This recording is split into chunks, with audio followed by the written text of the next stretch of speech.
টাকা রেখেছিলেন ব্যাংকে, স্বপ্ন ছিল বাড়ি বানাবেন, কিন্তু হোঁচট খেল ইছামুদ্দিনের সেই স্বপ্ন। অ্যাকাউন্ট থেকে তার 12 লাখ টাকা উধাও।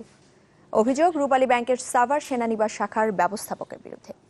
ভুক্তভোগীর দাবি, তার সই জাল করে অ্যাকাউন্ট থেকে টাকা তুলে নিয়েছেন ব্যবস্থাপক শহীদুল্লাহ, যদিও বিষয়টি অস্বীকার করেছেন তিনি। আশুলিয়ার ডেন্ডাবর এলাকার বাসিন্দা ইছামুদ্দিন।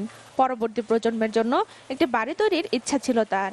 এজন্য পৈতৃক জমি বিক্রি করে মাসখানেক আগে পুরো টাকা গচ্ছিত রাখেন রূপালী ব্যাংকে।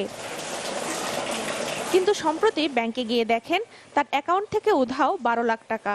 বিষয়টি ব্যাংক কর্মকর্তাদের জানালে ইছামুদ্দিনের উপরেই দায় চাপান তারা। পরে অনুসন্ধানে দেখা যায় ওই চেকে রয়েছে ব্যাংকের ম্যানেজার শহীদুল্লাহর হাতের লেখা, এমনকি স্বাক্ষরও করা হয়েছে জাল।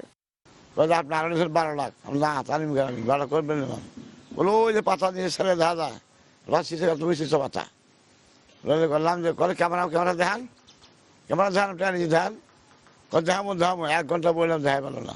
এই দাদা সিগনেচার যখন করে, আপনার সিগনেচার যেহেতু বয়স্ক মানুষ, তো সিগনেচারের মধ্যে আপনার কোনো সময় সিগনেচার সোজা হয় না, লেখা ছোট বড় থাকে। কিন্তু এই সিগনেচারটা আপনার সিগনেচার পুরো স্ট্রেট, লেখার সাইজগুলো সব এক মানে সেম। 1 লাখ টাকা উঠাইলে 5 বার ফোন দিয়ে জিজ্ঞেস করে যে আপনি চেক দিচ্ছেন কিনা, আর 12 লক্ষ টাকা উঠাই নিল না, একবার ফোন দিতে পারলো না, তো খাম খেলে তো ম্যানেজার করছে। এই যখন পরিস্থিতি, তখন ইছামুদ্দিনের শোয়ের সিসিটিভির ফুটেজ দেখতে চাওয়া হয় ব্যাংক ম্যানেজারের কাছে। প্রথমে তা দেখানোর আশ্বাস দিলেও পরে টালবাহানা শুরু করেন তিনি। এখন যেটা চাইছেন এটা তো রিকোয়ারমেন্ট যেটা দেখাইছে, এটা যদি আমি দেখাইতেই পারতাম প্রথমে, তাইলে তো আর আপনার মানে এখন কিছু এখনো সম্ভব না। এখন দেখি, তারপর আমি এটা এক্সপার্টের কাছে পাঠাইছি। কতদিন আগে এটা পাঠাইছি? গত বৃহস্পতিবার। আচ্ছা, আমি কবে পাবো? আমি দেখি যদি ওরা কবে কি বলে।